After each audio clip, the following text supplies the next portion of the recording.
सभी को hello hi, कैसे हैं आप सभी। तो दोस्तों इस वीडियो में हम बात करेंगे कि हरियाणा पुलिस की जो पीएमटी चल रही है, डॉक्यूमेंट वेरिफिकेशन चल रही है, उसके बाद जो फाइनल कट ऑफ है वो कितनी जा सकती है। और मैं इस वीडियो के अंदर तथ्यों के ऊपर बात करूंगा आपके साथ, ठीक है। मैं ऐसे ही अपनी तरफ से कुछ नहीं बोलूँगा, मैं आपको कुछ 9 या 10 बातें बताने जा रहा हूँ, ठीक है। उन बातों के आधार पे आप खुद ही डिसाइड कर लेंगे कट ऑफ कितनी जा सकती है, और वो सारी बातें हैं उनसे आप ज़रूर सहमत होंगे। तो दोस्तों सबसे पहले मैं आपको बता दूं कि आपको अगर ये वीडियो पसंद आ रही है, ठीक है, अंत तक देखें, पसंद आए तो चैनल को सब्सक्राइब जरूर कर लेना भाई, ठीक है, और लाइक बिल्कुल करना आपको, और शेयर भी कर सकते हैं अगर आपको वीडियो पसंद आ रही है तो। लाइक आप कम करते हैं तो आपको इस वीडियो को लाइक ज़रूर करना है। तो देखिए दोस्तों, ज़्यादा समय ना लेते हुए मैं आपको कुछ पॉइंट है वो गिना देता हूँ।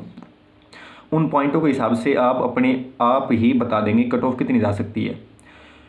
मैं जो पिछली कट ऑफ थी उसके साथ कंपेयर नहीं करूँगा, ठीक है। कंपैरिजन आप करना चाहें तो कर सकते हैं इन बातों को देख के, और ना करना चाहें तो आपकी मर्ज़ी। तो देखिए दोस्तों, पिछली बार वैकेंसी थी हमारी 5000, और अब की बार जो वैकेंसी है वो कितनी है, 5500, यानी 500 वैकेंसी है वो क्या है यहाँ पे आपकी जो ज़्यादा है।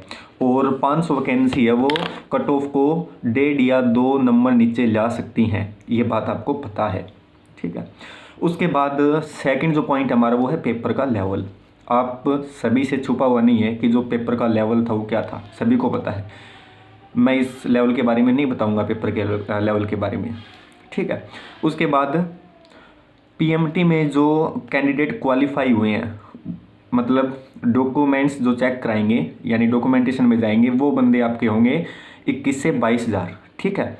और पिछली भर्ती में ये कितने थे, लगभग 27-28,000 बंदे हैं वो पीएमटी पीएसटी और डॉक्यूमेंटेशन करा चुके थे, यानी इतने बचे हुए थे, ठीक है। अब की बार उससे 6 या 7,000 कम बंदे हैं वो डॉक्यूमेंटेशन कराएंगे। उसके बाद क्योंकि हाइट का जो इशू है, हाइट में डिसक्वालीफाई कर रहे हैं, रेस में भी 9 से 10,000 बंदे वो आउट हो चुके हैं, ठीक है।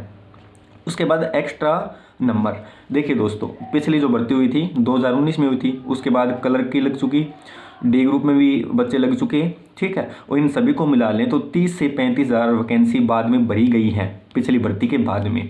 तो आप अंदाज़ा लगा सकते हैं एक वैकेंसी से एक फैमिली वो अफेक्ट होगी, तो लगभग 30 से 35,000 जो फैमिली है वो अफेक्ट हो चुकी हैं एक्स्ट्रा 5 नंबर से, नॉन जॉब वालों से, ठीक है।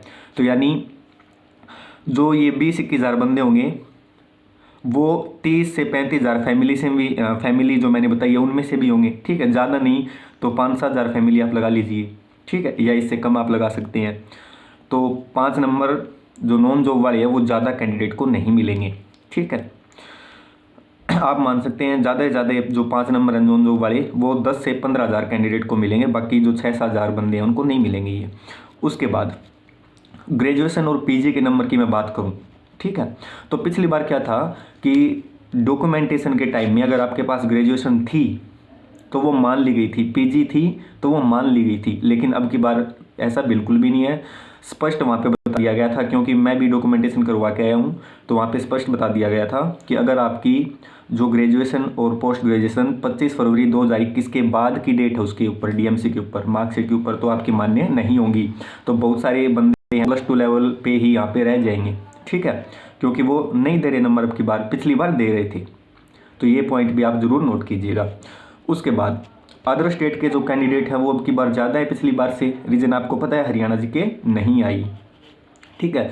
तो जनरल के अंदर ज़्यादा नहीं तो 25 से 30% जो बंदे हैं फिलहाल वो अदर स्टेट के हैं, और उनके सोशियो इकोनॉमिक के नंबर कितने मिलेंगे, 0, यानी ज़्यादा से ज़्यादा वो 4 नंबर ले सकते हैं, और बहुत ही कम कैंडिडेट मिलेंगे जिनको 7 मिलेंगे, ठीक है।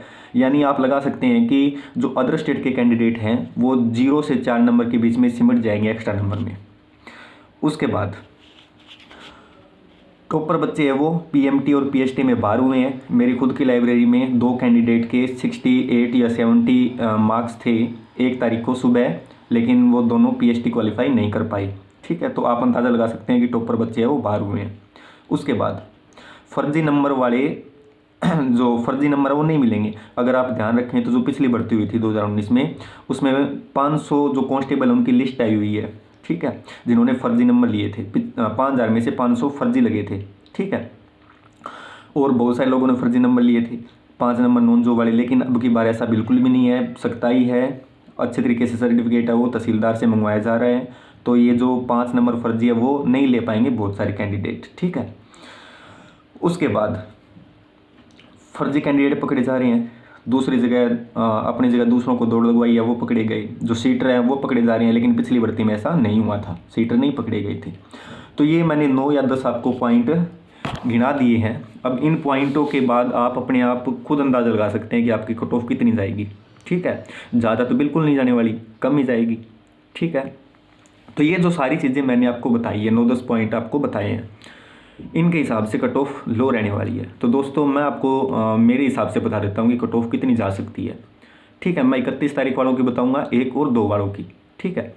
तो 31 में जिनका मॉर्निंग में पेपर था उसमें मेरे हिसाब से जनरल की जो कट ऑफ है वो 53 से 54 के बीच में अटक जाएगी, ठीक है। 53 से 54, या ये कम भी आ सकती है, 52.5 से 53.5 आप इसको लगा सकते हैं जनरल की, ठीक है। उसके बाद EWS की बात करूं तो 1 नंबर कम है, यानी आप 52 या 51.70 के आसपास लगा सकते हैं। BCB की बात करूं तो सेम इतना ही रहेगी, इसके आसपास ही रहती है, BCA और EWS की सेम ही रहती है। BCB की आप थोड़ी सी कम कर सकते हैं पॉइंटों में, यानी 51 पे। BCA की बात करूं तो 49 या 50 पे रह सकती है, और SC की 47 से 48 आपकी सिमट सकती है 31 में, ठीक है। अब क्योंकि 31 मॉर्निंग और इवनिंग में ज़्यादा डिफरेंस नहीं था, तो ये जो मैंने कट ऑफ बताई है ये आपकी लागू होगी 31 पे। 1 में आपकी कट ऑफ हाई रह सकती है। जनरल की मैं आपको बता दूं कि 1 तारीख को जिनका पेपर था उनकी जनरल की कट ऑफ रह सकती है 57 से 58 के बीच में, ठीक है।